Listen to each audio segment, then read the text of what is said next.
আমি কয়েকটি কথা নিবেদন করতে চাই। আজকে 24 তারিখ, সম্ভবত 4 তারিখে কাউন্টিং হয়েছে। এই পরিদিন মুখ বুঝে সব কিছু সহ্য করেছি। শুধু আমি নয়, বাংলার মানুষ, তৃণমূল কংগ্রেস কর্মীরা, যারা রাষ্ট্রীয় সন্ত্রাসের বলি হয়েছেন, 12 জন মানুষ মারা গেছেন, খুন হয়েছেন, আত্মহত্যা করতে বাধ্য হয়েছেন, সবাইকে জোর করে পদত্যাগপত্র লিখিয়ে নেওয়া হচ্ছে, ইলেকটেড বডিগুলোকে কাজ করতে দেওয়া হচ্ছে না। কলকাতা কর্পোরেশনের মতো বড় কর্পোরেশন, যাদের জল, রাস্তা সহ বিভিন্ন ডেভেলপমেন্টের কাজ, প্রত্যেকটা মিউনিসিপ্যালিটিতে ইলেকটেড বডিকে অস্বীকার করে টোটাল প্রশাসনিক রাষ্ট্রীয় সন্ত্রাস চলছে। আমিও একদিন প্রশাসন চালিয়ে এসেছি। আমি জানি প্রশাসনের কি কাজ, দলের কি কাজ, আর উন্নয়নমূলক বোর্ডগুলোর কি কাজ। আমাদের সময়েও প্রায় 30% পঞ্চায়েত অপোজিশনের ছিল, এবারেও জিতেছে তারা। ওই তাদের পঞ্চায়েত অফিসে তো আমরা কখনো তালা দিইনি, তাদের জেলা পরিষদ অফিসে তো তালা দিইনি, তাদের পার্টি অফিসে তো তালা দিইনি। সেন্ট্রাল গভর্নমেন্ট শুধু ক্ষমতায় ছিল বলে তারা যে পুলিশ প্রোটেকশন পেয়েছে, আমাদের সহকর্মীরা কখনো পায়নি। শুধু সেন্ট্রাল গভর্নমেন্ট পাওয়ারে ছিল বলে 5 বছর আমাদের সব ডেভেলপমেন্টের টাকা আটকে রাখা হয়েছিল। আজকে এগুলো জলের মতো পরিষ্কার। আমি সব ডিটেলসে না গিয়ে আজকে আপনাদের কাছে একটুকুই আমি বলতে চাই, একটা নির্বাচন হয়ে গেল, আমরা কি দেখলাম? এটা কি সত্যিই নির্বাচন হয়েছে, না নির্বাচনের নামে প্রহসন হয়েছে? প্রথম কথা, কোনো রাজ্যের লজিস্টিক ডিসক্রিপেন্সি বলে কোনো কিছু এসআইআর হয়নি, একমাত্র বাংলা। সেখানে জেনে শুনে 60 লক্ষ লোকের নাম বাদ দেওয়া হয়েছিল, প্লাস আরো 58 লাখ। তার মধ্যে লড়াই করে আমরা 32 লক্ষ লোকের নাম তুললেও 27 লক্ষ, এবং পরে বিজেপি জমা দিয়েছিল আরো 7 লক্ষ, 34 লক্ষ সংখ্যাটা হয়, প্লাস 58 লক্ষ। তার মানে 58 আর 34 যদি আপনারা দেখেন, প্রায় 1 কোটির কাছাকাছি চলে যাচ্ছে। এই 1 লক্ষ, হ্যাঁ 1 কোটির কাছাকাছি চলে যাচ্ছে। তো এবার আপনারা আমাকে বলুন, এত কাউন্টিং রিগিং করা, ইভিএম মেশিন রিগিং করা, আমাদের কাছে স্পেসিফিক খবর আছে সেন্ট্রাল ইলেকশন কমিশনের অফিস থেকে ডেটা হ্যাকিং করা, বিভিন্ন সূত্র মারফত, বিভিন্ন মানুষ মারফত, বিভিন্ন অর্গানাইজেশন মারফত খবরগুলো কানে আসছে একটা একটা করে। বিজেপির লোকেরা সিআরপিএফ এর ড্রেস পরে ঢুকে গেছে কাউন্টিং সেন্টারে, পরিকল্পিতভাবে মিডিয়াকে দিয়ে। 1 রাউন্ডও গোনা হয়নি, তখন থেকেই 200 সিটের বিজেপি জিতছে বলে রটিয়ে দেওয়া। কারণ আপনারা সবাই জানেন, আমি একটা সিদ্ধান্ত নিয়েছি। আমি দুঃখিত, আমি সব সংবাদ মাধ্যম খারাপ, একথা নিশ্চয়ই বলবো না, কিন্তু এখানে ব্যতিক্রমীও কেউ নেই, মানুষ শুধু ব্যতিক্রমী। আজকে যদি আপনারা জিতেই থাকে, জোর করে, লুট করে, ভোট লুট করে, মানুষের নাম বাদ দিয়ে, এবং বেলা 11টার পর থেকে কাউন্টিং সেন্টারে কাউকে কাউন্টিং এ এজেন্ট ঢুকতে দেননি, আপনারা এজেন্টের আইডি কার্ড কেড়ে নিয়েছেন। আমার কেন্দ্রে আমি যখন খবর পেয়ে গেছি, আপনারা আমাকে যে রাউন্ডগুলোতে আমি এগিয়েছিলাম 13,000 ভোটে, আপনারা, আমি দেখেছি যিনি এখন গদিতে বসেছেন তার নাম করতে আমার ভালো লাগে না, তাকে আমরা অনেকদিন ধরে চিনি। তিনি নিজে বসে লুট করছিলেন, ডেটা সেন্টারে বসে আমি নিজে দেখে এসেছি। আমাকে ঘাড় ধাক্কা দিতে দিতে তাড়িয়ে দেওয়া হয়েছে, হলের বাইরে বের করে দেওয়া হয়েছে। সিআরপিএফ আর বিজেপির কর্মীরাও আমি শুনেছি পুলিশের ড্রেস পরে, সিআরপিএফ এর ড্রেস পরে ভেতরে বসেছিল।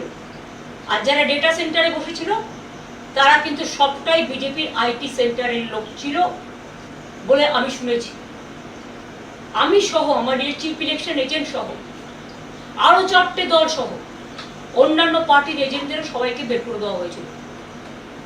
তারপরে রেজাল্টটা ডিক্লেয়ার করেছে জেতার জায়গায় হারা, হারার জায়গায় জেতা, এই পাশাটাই উল্টেছে প্রায় 150 সিটে। এবং সেটা না হলে আমরা 220 থেকে 230টা সিট পেতাম। মানুষের জন্য দোষী নয়, মানুষের জন্য দায়ী নয়। আর যদি সত্যি আপনারা জিতে থাকতেন, তাহলে মানুষের মধ্যে আনন্দ কেন নেই? মানুষের মধ্যে স্বতঃস্ফূর্ততা কেন নেই? কেন বাংলা আজকে লুম্পেনদের হাতে ছেড়ে দিয়েছে, যারা মাথায় ফেটটি পড়ে আর মোটর বাইক নিয়ে লুট করছে মানুষের ঘর, পার্টি অফিস লুট করছে, বাড়ি লুট করছে, মা বোনদের আত্মসম্মান লুট করছে। মহিলা ধর্ষিত হবার পরেও ভগবানপুরে মুখ খুলে বলতে পারিনি, মন খুলে, যে আমি ধর্ষিতা হয়েছি। কারণ সেখানে বিজেপি কাকে নামিয়েছে? রাষ্ট্রীয় সন্ত্রাসের নামে যে ফৌজ, যারা মানুষকে, ফৌজ মানে প্রশাসন, রাজ্য প্রশাসন, যারা মানুষকে নিরাপত্তা দেবেন, আজকে রক্ষক হয়ে গেছে ভক্ষক।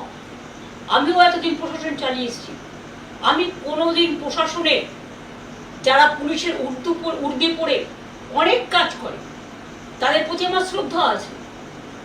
আমার সাথেও তো তারা কাজ করেছে, আমরা কখনো এসব জিনিস করতে বলিনি, কারণ এই রাজনীতি আমরা বিশ্বাস করি না। যার জন্য 2011-তে পরিবর্তন হওয়ার পরে আমরা রবীন্দ্রসঙ্গীত বাজাতে বলেছিলাম, নজরুল সঙ্গীত বাজাতে বলেছিলাম, আর এবারে তো রবীন্দ্র জয়ন্তীটাই পালন হলো না। আমি নিজে পারমিশন চেয়েছিলাম, দেয়নি। আমরা তখন আমার নিজের বাড়িতে এখানে আমরা রবীন্দ্র জয়ন্তী পালন করেছি। আজকে এমন অবস্থা, একটা মিটিং করতে পারমিশন দেওয়া হচ্ছে না। প্রতিদিন আমাদের নির্বাচিত কাউন্সিলরদের অ্যারেস্ট করা হচ্ছে, মিউনিসিপ্যালিটি কাউন্সিলরদের অ্যারেস্ট করা হচ্ছে, মিউনিসিপ্যালিটির ঘরগুলো গুন্ডারা গিয়ে দখল করছে। 2500-এর বেশি পার্টি অফিস আমাদের লুম্পেনরা দখল করে নিয়েছে পুলিশকে সামনে রেখে। এবং আমাদের নেতারা যখন পুলিশকে ফোন করে জানাচ্ছে আমার সব লুট করে নিচ্ছে বাড়ি থেকে, আমার ক্লাব ঘর থেকে, আমার পার্টি অফিস থেকে, তখন পুলিশ বলছে ইনস্ট্রাকশন আছে। মানে যিনি এখন লুট করে, ভোট লুট করে রাজ শাসনে বসেছেন, তার তো চেয়ারে বসারই কথা নয়। তিনি কি করে বুঝবেন মানুষের দুঃখ দরদ? তৃণমূল কংগ্রেস দেখলে কয়েকটা লুম্পেন চোর চোর বলে বলে বেড়াচ্ছে। কারা এরা? এরা বাংলার লোক নয়, বহিরাগত। তারা বাংলার সংস্কৃতি জানে না, তাই ক্ষমতায় এসে বুলডোজার চালিয়ে মানুষের বাড়ি ভেঙে দিচ্ছে, হকারদের জীবন জীবিকা কেড়ে নিচ্ছে। গরিব অসহায় মানুষ আজকে না খেতে পেয়ে রাস্তায় ভিক্ষে করে বেড়াচ্ছে। এমনকি কর্পোরেশনের নামে মেয়র জানে না, মিউনিসিপ্যালিটির চেয়ারম্যান জানে না, অফিসাররা ইনস্ট্রাকশন দিচ্ছে, তাকে ডিফেন্ড করার সুযোগ দিচ্ছেন না। যদি কেউ বেআইনি হয় তাকে জানানো উচিত যে আপনি হিয়ারিং এ আসুন, কোনটা ডিভিয়েশন হয়েছে আমাদের জানান। হিয়ারিং এ এসে যদি আপনি দেখেন ছোটখাটো ডিভিয়েশন, তাহলে সেখানে অ্যামেন্ডমেন্ট করা আছে, পেনাল্টি করতে পারে। কিন্তু সেটা না করে আপনারা কি করছেন? গায়ের জোরে মানুষ কত কষ্ট করে একটা ঘর তৈরি করে, একটা আশ্রয় তৈরি করে, সব ধর্মের ক্ষেত্রেই করছে, শুধু তিনজলা তপসিয়া নয়। হাওড়ার শিয়ালদা থেকে শুরু করে, বিধাননগর বনগাঁ থেকে শুরু করে, বর্ধমান আসানসোল থেকে শুরু করে, দুর্গাপুর কলকাতা থেকে শুরু করে সব ভাবছেন ভেঙে উড়িয়ে দেবেন। এমনকি আমার খুব খারাপ লেগেছে যে একজন আর্টিস্টকে দিয়ে আমি করিয়েছিলাম, লোগোটা আমি এঁকেছিলাম। আপনাদের আমার উপর রাগ থাকতেই পারে, যেটা দেখে আমাদের ছোট ছোট ভাই বোনেরা, স্পোর্টস লাভাররা গিয়ে সেলফি তুলত। এবং ফিফা যে আন্ডার-17 খেলা করেছিল সল্টলেক স্টেডিয়ামে, তারা সেটাকে অ্যাপ্রিসিয়েট করে গিয়েছিল, সেটাকে ভেঙে উড়িয়ে দিয়েছেন নিজেদের নামে স্ট্যাচু করবেন বলে। নিজেদের নামে সারা কলকাতা স্ট্যাচু করে বেড়ায়। আজকে আপনারা করবেন, কাল ক্ষমতায় থাকবেন না, কালকে অন্য যারা আসবে একই পথ তারা অনুসরণ করবে। ওই আমরা তো এটা করিনি। আমরা তো লেনিনের মূর্তিতে হাত দিই, আমরা তো স্ট্যালিনের মূর্তিতে হাত দিই, আমরা তো চার্চিলের মূর্তিতে হাত দিই, আমরা তো শ্যামাপ্রসাদ মুখার্জির মূর্তিতে হাত দিইনি। যদিও আমরা জানি যে তারা বিভিন্ন বিরোধী দল বিলংস করে, তার সত্ত্বেও, তার কারণ এটা যার যার নিজস্ব আদর্শ, নীতি বা রুচির উপর নির্ভর করে। তো আজকে আপনারা যে রাষ্ট্রীয় সন্ত্রাস করছেন, যদি চেয়ার বলে আমি ২৫০০ লোককে জেলে পুরবো, আর তৃণমূল কংগ্রেস কর্মীদের জন্য আলাদা জেল তৈরি হয়েছে, আমি তো মনে করি তার প্রথমে জেলে যাওয়া উচিত। সারদা থেকে নারদা কোথায় নেই তিনি? আজকে যারা অর্ডার দিচ্ছে তারাই তো আউট অফ অর্ডার। লাইনটাকে বেলাইন করে দিয়ে কোনো আইনের তোয়াক্কা না মেনে, মানুষকে আত্মরক্ষার সুযোগ না দিয়ে বিরোধী দলকে আপনি সমূলে উৎক্ষেপণ করবে, উৎক্ষেপ করবে, উচ্ছেদ করবে। উচ্ছেদ করাটাই আপনাদের লক্ষ্য। আপনারা গড়তে পারেন না, আমরা গড়ে এসছি, আপনারা ভাঙছেন। এমনকি বিশ্ব বাংলার মতো ব্র্যান্ডকেও পর্যন্ত অনেক দোকান আপনাদের লুম্পেনরা ভেঙেছে। কার বিধাননগর থেকে আমি শুনেছি সুফল বাংলা গরিব মানুষ সহজে অল্প সস্তায় খাবার পেত, সেটাকেও তুলে নেওয়া হয়েছে। অনেক কিছু বন্ধ করে দিয়েছে। মে মাসে তো কেউ লক্ষ্মীর ভান্ডার পায়নি। মে জুন মিলিয়ে 2 মাস 3 মাস দেবে, তারপর অন্ধকার অন্ধকারেই থেকে যাবে। মনে রাখবেন, বাজেটে বলা হয়েছিল 1 এপ্রিল থেকে সরকারি কর্মচারীরা ডিএ পাবে। তো আজকে তো মে মাস হয়ে গেল। আপনারা বললেন 7th পে কমিশন আপনারা করলেন, এটা আমরা বাজেটে অ্যানাউন্স করে দিয়ে এসেছি। এর জন্য ক্যাবিনেট হয়েছে। মনে রাখবেন, বাজেট হবার আগে একটা স্পেশাল ক্যাবিনেট হয় এবং ক্যাবিনেটে এগুলো ধার্য হয়েছিল। একটা কথা আছে না, old wine in a new bottle, পুরনো বোতলে নতুন মদ। যদিও কথাটা শুনতে ভালো লাগে না, তো আপনারা কি করছেন? আমাদেরই পড়ে যাওয়া জিনিসগুলো অপব্যাখ্যা করছেন, নানা রকম নাম দিচ্ছেন। রেশন পাবে না, বিয়ের ভাতা পাবে না, মিড ডে মিল পাবে না, কেউ ঘর থেকে বেরোবে না। 3 বার পেট্রোল ডিজেলের দাম বাড়ালেন পরপর। এটা আপনাদের অবশ্য প্রতিবারই আপনারা করেন। তো মানুষ বাইক চালাবে না, মানুষ স্কুটার চালাবে না, মানুষ গাড়ি চালাবে না, মানুষ বাসে উঠবে না। তো চ্যারিটি বিগিনস অ্যাট হোম। মাননীয় প্রধানমন্ত্রী, স্বনিবেদন করে আপনাকে বলছি, বাংলাটাকে জোর করে লুট করলেন তো, তা আপনি কি একটা উত্তর দেবেন? বা আপনার পার্টি, যে আপনি যে বিদেশে ঘুরে বেড়াচ্ছেন, কত জ্বালানি খরচ হচ্ছে, এবং সেখানে গিয়ে মানুষ কাঁদছে, দেশের অর্থনীতি ঝুঁকছে, আর আপনি চকলেট দিচ্ছেন। চকলেটটা ইটালিকে না দিয়ে, ইটালির প্রধানকে না দিয়ে বাচ্চাদের দিতে পারতেন। বাচ্চারা চকলেট খায়। হ্যাঁ, অবশ্যই এসব জিনিস তো আপনি ভালোবাসেনি, আমরা সবটাই জানি, কিন্তু আমরা কোনোদিনও পার্সোনাল ব্যাপারে যাইনি, তাই পার্সোনাল ব্যাপারে অ্যাটাক করিনি। এটা কোনো রাজনৈতিক সৌজন্যতা নয়, কারণ আপনাদের দল কাপুরুষতার দল, আর আমাদের দল বাংলার সংস্কৃতি মেনে সম্প্রীতির দল। আজকে আপনারা কখনো মাইনরিটিসদের সব ফান্ড বন্ধ করে দিয়েছেন, যেমন ইমাম ভাতা বন্ধ করেছেন, পুরোহিত ভাতা বন্ধ করেছেন। তারা ভাতাটা ধর্মের জন্য পেত না, বুঝে রাখুন। আমরা যখন ক্ষমতা এসছিলাম, জেনে রাখুন, তখন একটা পোলিও কেস হয়েছিল হাওড়ায়, এবং সেই জন্য ভারতবর্ষ রেড লিস্টেড হয়ে গেছিল, ব্ল্যাক লিস্টেড হয়ে গেছিল। তারপরে সমস্ত সমাজকে বোঝানোর জন্য তাদের মানুষকে সচেতনতার কাজ করানো হতো, যে আপনি পোলিও ভ্যাকসিনটা নিন, আপনি বাচ্চাদের ভ্যাকসিনটা দিন, আপনি ইনস্টিটিউশন ডেলিভারিতে আসুন, আপনাদের ছেলেমেয়েরা পড়াশোনায় এগিয়ে যাক, শিক্ষার মান উন্নত হোক। এই জন্য করা হয়েছিল সোশ্যাল ওয়ার্কে তাদের কাজ করানোর জন্য। আর মনে রাখবেন, কেউ আপনাদের উপর নির্ভর করে চলে না। আপনাদের তো এইসব খুচকাচ টাকার প্রয়োজন নেই, কারণ আপনাদের তো আর দেশের সব টাকাটাই যে আপনাদের সম্পদ হয়ে গেছে পার্টি। সোনা কিনবেন না, গাড়িতে চড়বেন না, দোকানে যাবেন না, রেস্টুরেন্টে যাবেন না, শুধু সন্ত্রাস চালান। মানুষের মুখ বন্ধ করুন, মানুষের কণ্ঠরোধ করুন। রাষ্ট্রীয় সন্ত্রাস যত চলছে, মানুষ হাহাকার করছে। কেন সন্ধ্যেবেলায় এখন লোক ভয় বেরোয় না? আগে তো কলকাতায় রাত 2টো পর্যন্ত মেয়েরা নির্দ্বিধায় নিঃসংকোচে সাংস্কৃতিক কর্মসূচি করত, ক্লাবে যেত, রেস্টুরেন্টে যেত, জন্মদিন পালন করত, উৎসব পালন করত। আজকে সব উৎসবের মধ্যে সীমারেখা টেনে দিচ্ছে, ভাগাভাগি করে দিচ্ছে। ঠিক আছে, মুসলিমদের আপনারা পছন্দ করেন না জানি আমি, তাই তারা তাদের উৎসব পালন করতে পারবে না। আজান আপনারা চান না, ঠিক আছে, আপনারা একটা কাজ করতে পারেন, ডেসিবেল সাউন্ডটা লিমিট করে দিন, যে 65 ডেসিবেলের বেশি আজানেও হবে না, ভিআইপি গাড়িতেও হবে না, এলআইপি গাড়িতেও হবে না, ডিজেতেও হবে না।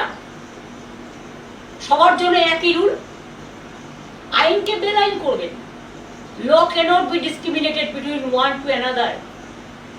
মনে রাখবেন, আর্টিকেল 14 যেমন আছে সংবিধানে, আমাদের কোডে, আমাদের লয়ে আর্টিকেল 19 আছে, আর্টিকেল 21 আছে। একবার পড়ে দেখেছেন আইনগুলো কি বলে? আপনার কারো অধিকার কারবার অধিকার আপনার কেউ দেয়নি। দেশ চলে গণতন্ত্র মেনে, সংবিধান মেনে। দেশটাকে এইভাবে দুর্লভলুণ্ঠিত করে, ভুলণ্ঠিত করে, অত্যাচারিত করে, কুৎসিত চেহারা, কদর্য চেহারায় নিজেদের মনগুলোকে এক একটা স্তূপাকার জঞ্জালে পরিণত করেছেন। এখন তো জঞ্জাল থেকেও ভালো জিনিস তৈরি হয়।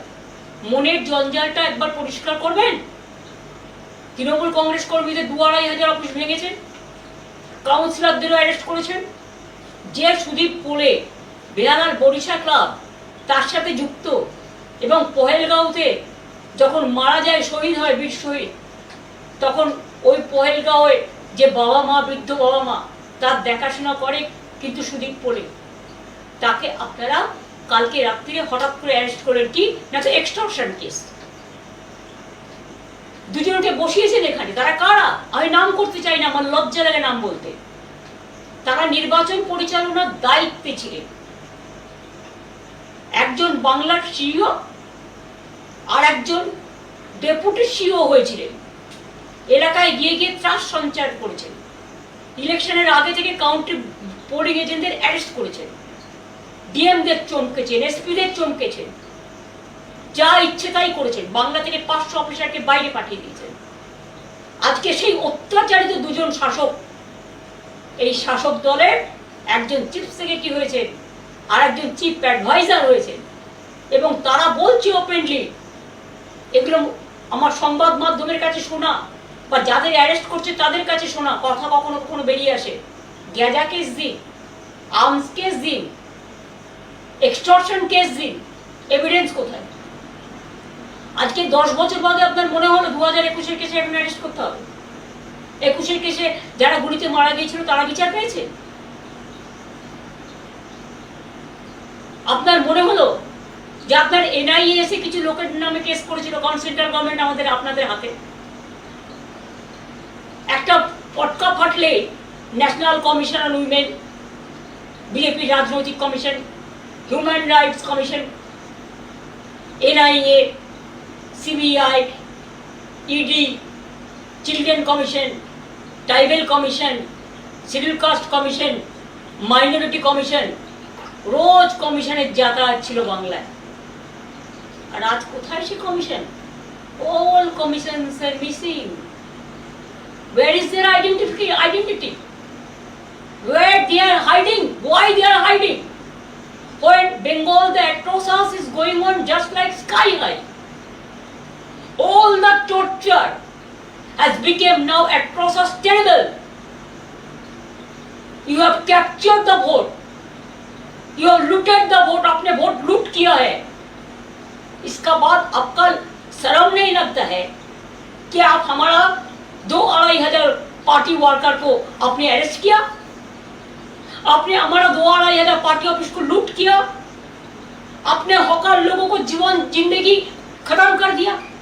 आपने कितना लोगों को घर तोड़ दिया? आपने बुलडोजर लेकर वर्कर को अलाउ किया रास्ते में काम करने के लिए?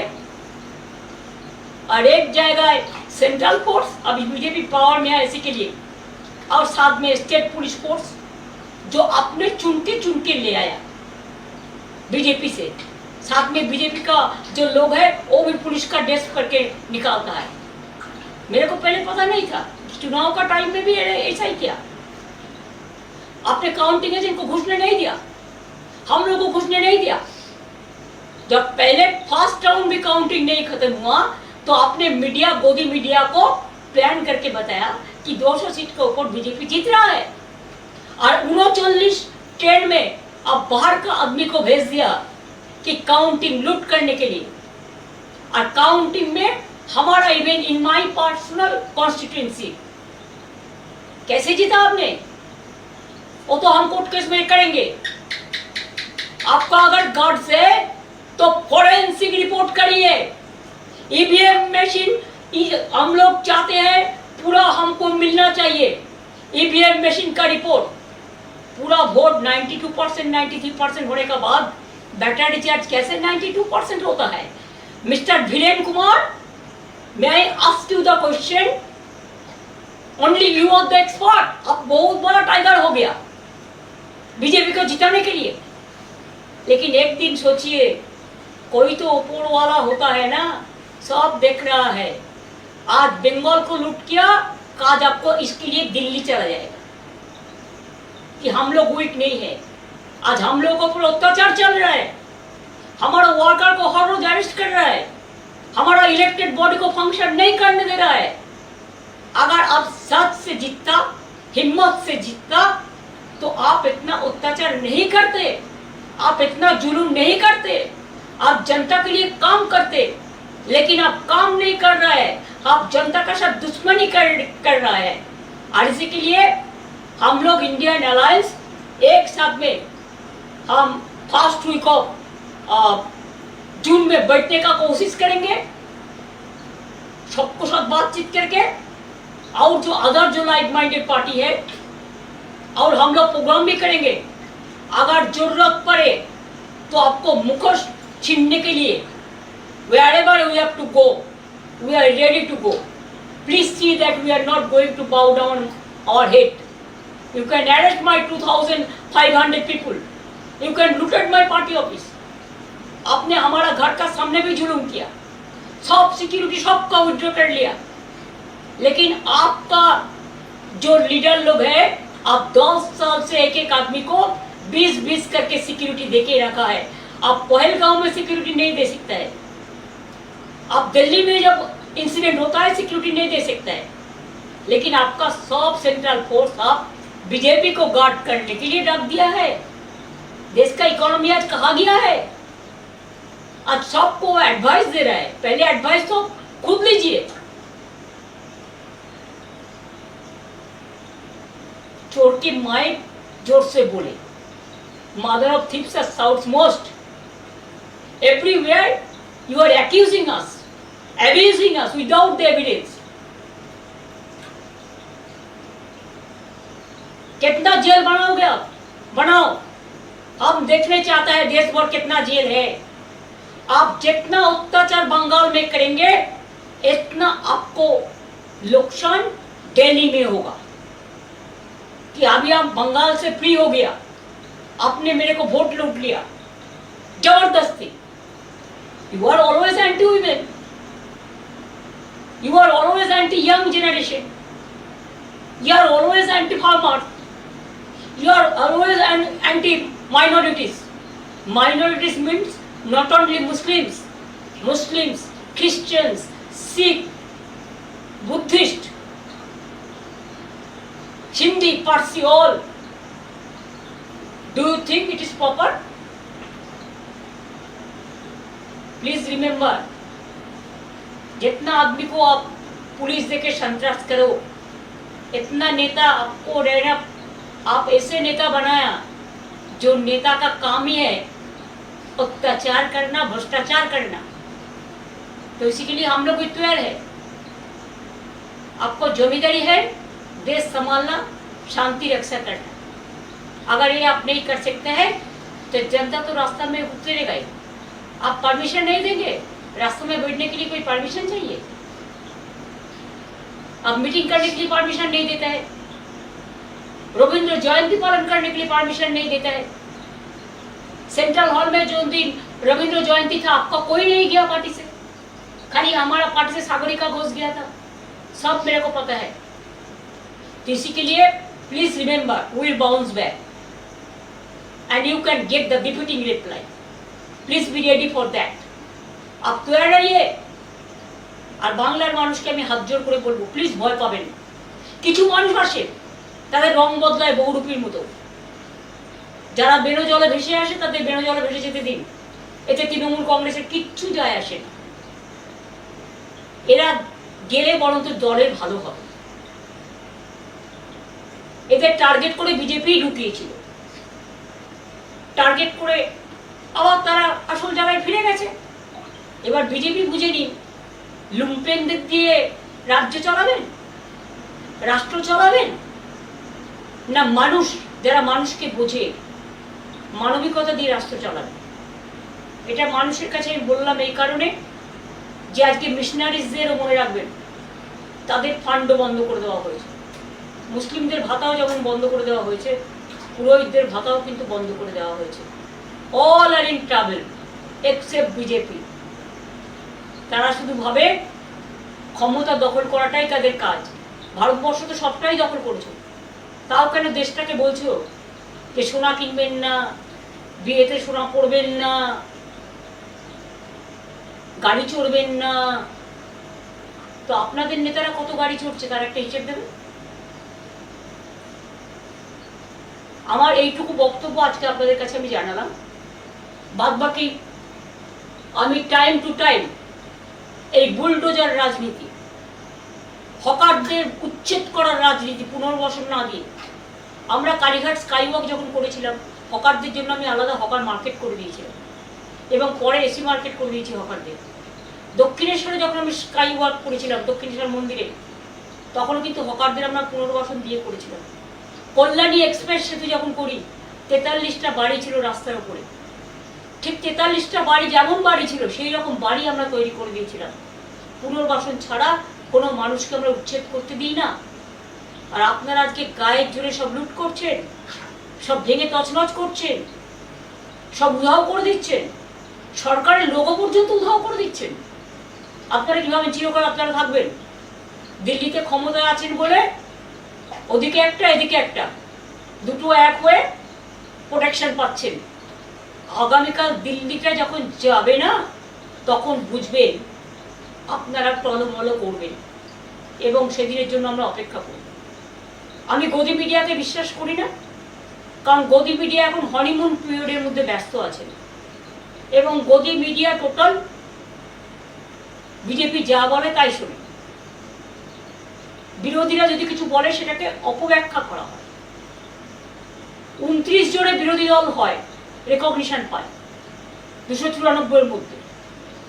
পার্থদা 29 জন পেয়েছিল বলে পার্থদাকে সে সময় দেওয়া হয়নি, তারপরে একজন জিতে গেল, 30 জন পেল, তখন পেয়ে গেল।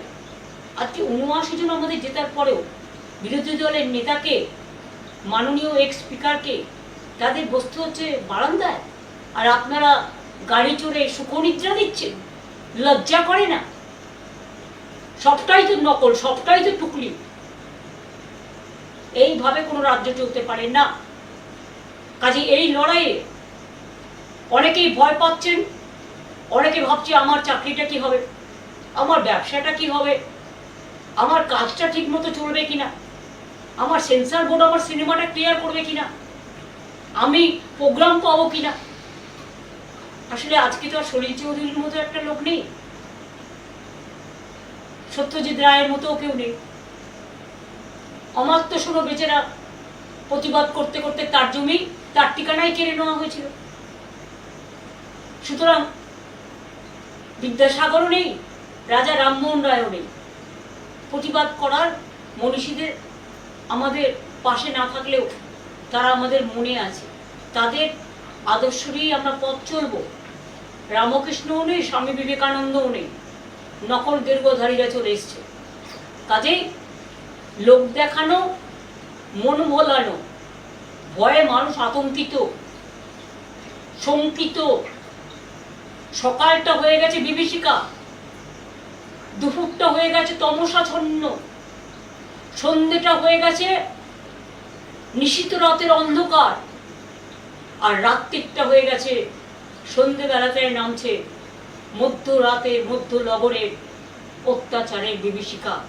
একদিকে বিজেপির অত্যাচার, একদিকে রাষ্ট্রীয় সন্ত্রাসের নামে প্রশাসনের যারা এই কাণ্ডগুলো করে বেড়াচ্ছে তাদের কাছে আমার একটাই আবেদন থাকবে, আমি আপনাদের বিরোধী নই, আমাদের সময়ও আপনাদের আমি কাজ করিয়েছি, কিন্তু এসব কাজ আমি করি না।